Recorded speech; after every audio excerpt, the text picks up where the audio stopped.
નમસ્કાર, મહિપતસિંહ ફાઉન્ડેશનના ચોથા સમૂહ લગ્નની તૈયારીના ભાગરૂપે આપણી પાસે ઉપલબ્ધ છે જોડા નંબર 105. કયું ગામ બેટા તારું? ચકલાસી. તારા પપ્પા નથી. કેટલા વર્ષ થયા પપ્પાને બેટા? વર્ષ જ થયું. હજુ વર્ષ જ થયું. લગ્નની તૈયારી કરી વર્ષ લગભગ કરી હશે, પછી અટકી ગયું પપ્પાને જવાન લીધે. શું થયું પપ્પાને? અટક આવી ગઈ.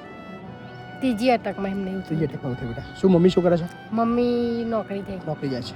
બા હે બાદ છે, બીજું કોઈ નથી. ભાઈ હે નાનો ભાઈ છે. 6 વર્ષનો. જોબ 6 વર્ષ જ છે ખાલી.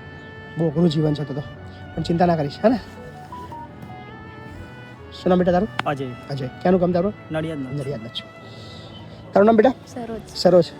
તારું કોણ નથી બેટા? મમ્મી પપ્પા છે. તારા પપ્પા નથી. ઓકે. હા, એટલે આપણે દીકરાનું પણ ધ્યાન રાખે છે. બધા એવું કહે છે કે તમે બી બાપ વગરની દીકરી પણ આવો છો, તો બાપ વગરના દીકરાનું શું? સો કયું ગામ બેટા તારું? ભામરોલી. સો પપ્પા ના હોય પણ અમે છીએ, ચિંતા નહીં કરવાની. બરાબર બેટા? કેટલી બહેનો છો તમે? 6 બહેનો છો. હા, એ તારું સેટ. તમારા બહેનું એટલે થયું છે આનો કે પપ્પા નથી અને તમે 6 દીકરીઓ છો. પણ 6 દીકરીઓ છે. 6 દીકરીઓ છે. બહુ અઘરું છે.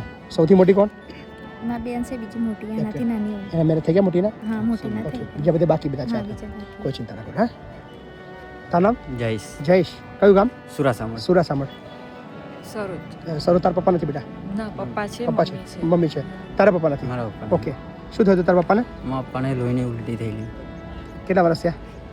વર્ષ જ થઈ ગયા. તમે કેટલી બહેનો? સરોજ? 2 બહેનો છે. ઓકે. તારા બેટા? ભાવિકા. તારે કોણ નથી? પપ્પા નથી. કેટલા વર્ષ થયા પપ્પાને? 5 વર્ષ થઈ ગયા છે. તમારું નામ? ઘનશ્યામ. કયું ગામ? આણંદ. સો બધા જ ખૂબ અઘરી પરિસ્થિતિમાંથી પસાર થનારા બધા જોડાઓ છે, પણ હવે આપણે એમની સાથે છીએ અને એમને આપણે બધાએ આશીર્વાદ આપવાના છે અને એમને એકલા નથી પડવા દેવાના. સો 105, 6, 7 અને 8 જોડા નક્કી. મળીએ છીએ ચોથા ભવ્ય સમૂહ લગ્નની અંદર. આ બધાને બહુ બધી શુભેચ્છાઓ. ને અને તમારા બધા લગ્નના કપડાં લાવવાના નથી. હા, તમને પાનેતર બી આપીશું અને તમને શેરવાની આપીશું. બરાબર? અને એ સિવાય બીજી જે જોઈએ આપીશું. ચલો બેટા આવજો. હા, ચલો.